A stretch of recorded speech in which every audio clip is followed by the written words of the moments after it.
The Shepherd and the Clever Princess.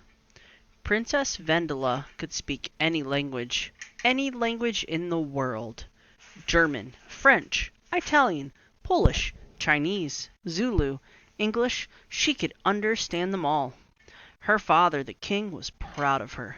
So proud, in fact, that he set a challenge for all the young men in his kingdom. "If you want to marry my daughter," he announced, "you must first speak to her in a language she does not understand. Succeed, and she shall be your bride. Fail, and you shall be thrown into the sea." Many men tried, wise men, rich men, handsome men, but sadly each and every one of them ended up in the sea. And one day, Timo, the shepherd boy, decided it was time to find a wife. "They say the princess is quite pretty," he thought, "so I shall take up the king's challenge and make her my bride."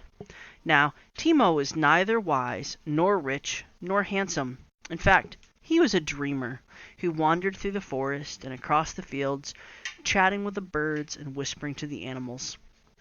Timo set off for the king's palace. He hadn't gone far when he heard a noise, a chippery, chirping noise, the cry of a little bird. Chirp, chirp, chirp. But the noise wasn't falling down from somewhere high in the tree. No, it was leaping up from somewhere on the ground. Timo followed the noise. He brushed away the branches and bark and old dead leaves, and soon he found a sad young sparrow with a badly broken wing. "Poor little fellow," Timo said. "You're lucky you haven't been gobbled up by a fox or a cat. Why don't you ride with me for a while?" And Timo picked up the little sparrow and set him gently in his big leather pouch. Timo walked a little farther, and soon he heard another noise, a scritchy, scratching noise that could only come from a squirrel. I'm caught in a trap," the little squirrel chattered. "Won't somebody please help me?" Timo was there in a minute. He loosened the sharp wire from around the squirrel's leg. Then he picked him up and put him in the pouch next to the sparrow. See, we have the sparrow and a squirrel in the pouch. "You can rest there," he whispered to the squirrel, "until your leg is better." Timo started off for the king's palace once again, but it wasn't long before he heard yet another noise, a cawing noise above his head.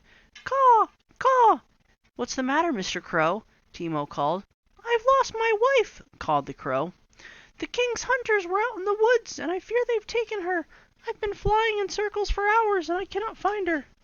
"Why not come with me?" said Timo. "I'm going to the king's palace this very day. You can hop into my pouch and ride along." The tired crow gladly accepted Timo's offer, and before long the shepherd boy and his secret companions were at the palace gates. "Who goes there?" shouted the watchman. "It's Timo, the shepherd boy. I've come to marry the princess." "You mean you've come to be tossed into the sea?" The watchman laughed. "Men wiser and richer than yourself have found their way there already." "Perhaps," Timo nodded, "but they did not know what I know, a language that Princess Vendela will not understand." The watchman let Timo into the palace, and they led him to the king. "Your Majesty," Timo bowed, "I have come to take up your challenge. I believe I know a language that your daughter will not understand." The king could not keep himself from laughing. "But you are just a poor shepherd boy," he chuckled, "and my daughter has studied every language in the world. The sea is very cold at this time of year. Are you sure you want to accept my challenge?" "I do," Timo nodded. "I want to see the princess." The king called for his daughter, and she was the most beautiful young girl Timo had ever seen. He bowed to the princess, then he reached his hand into his leather pouch and gently scratched the little sparrow's head. "Chirp, chirp, chirpy chirp," said the sparrow. Timo looked at Princess Vendela. "Can you tell me what that means?" he asked. Princess Vendela looked very worried. "Why, no," she said slowly. I can't." "It means, 'Thank you for rescuing me, Timo. My wing is much better now.'" Timo reached his hand into his pouch again, and this time he tickled the squirrel under his furry chin. "Scrack, scrack, scrackety scrack," said the squirrel, and again the princess could only shake her head. "This is an easy one," said Timo. "It means, Thank you for the ride, and for saving me from the hunter's trap." Timo reached his hand once more into his pouch, but before he could nudge the crow, the king stood up and shouted, "Enough! I am ashamed of you, daughter. I gave you the finest teachers in the world, and yet this ignorant shepherd boy knows more than you." "I'm sorry, father," the princess sobbed. "Perhaps I'm not so clever as you thought." "Oh, no, princess," said Timo. "You are very clever indeed. Clever enough to admit that there are still some things you must learn. That is the beginning of real wisdom, and I admire you all the more for it." The king smiled when he heard these words. He announced that Timo and Vendela should be married that very day, and everyone in the palace cheered.